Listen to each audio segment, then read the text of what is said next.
আমি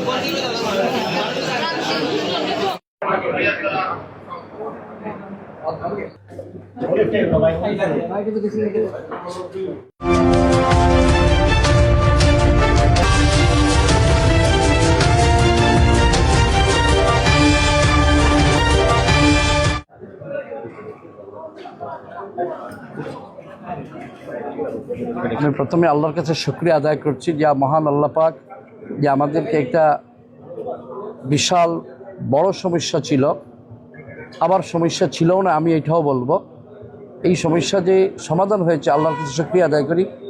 পাশাপাশি যিনি মারা গিয়েছেন ওনার যে গার্জিয়ান যারা, তাদের সহযোগিতা এবং অত্র হাসপাতালের মাউন্ট এডোরা হাসপাতাল যেটি মিরবক্সলে অবস্থিত, এই হাসপাতালের ডাক্তার কর্মকর্তা কর্মচারীদের তাদের সহযোগিতার কারণেই আমরা এটা সমাধান করতে পেরেছি। মানুষ মরণশীল, জন্ম যখন হয়েছে মৃত্যু অবধারিত।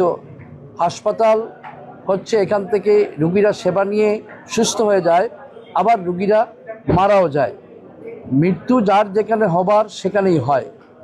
উনি এখানে এসেছিলেন যে আসলে বিশাল বড় কিছু নিয়ে এসেছিলেন না, এসেছিলেন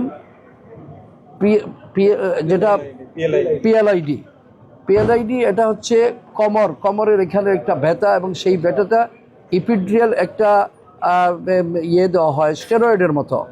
এই জিনিসটা ওনাকে দেওয়া হয়েছে। এটা অনেক ক্ষেত্রে এটা হয়তো 1000 জনের মধ্যে একজনের এই ধরনের অঘটন ঘটে। তো পেশেন্ট আসলে সেখানে শক হয়েছে, কার্ডিয়াক অ্যারেস্ট হয়ে পেশেন্ট মারা গেছেন।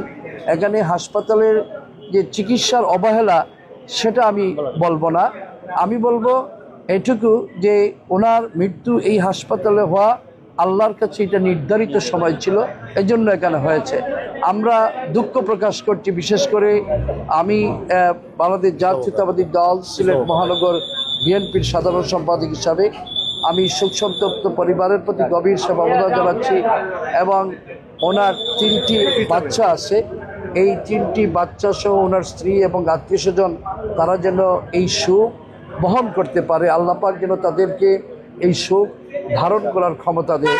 এবং চিকিৎসা দিয়েছেন যে ওনার চিকিৎসার ভুলের কারণে যে রুগী মারা গিয়েছে এ কথাটি বলা যাবে না যতক্ষণ না আরেকজন ডাক্তারের পরামর্শ না দেওয়া হবে।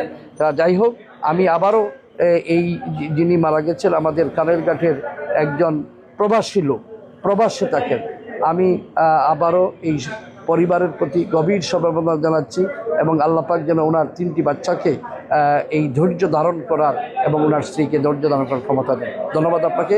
এবং আপনিও এই যে এত গভীর রাত পর্যন্ত বসে এই বিষয়টার যে সমাধান দেখে গেলেন তার জন্য আমি আপনাকে ধন্যবাদ জানাচ্ছি। আসসালামু আলাইকুম রহমতুল্লাহ।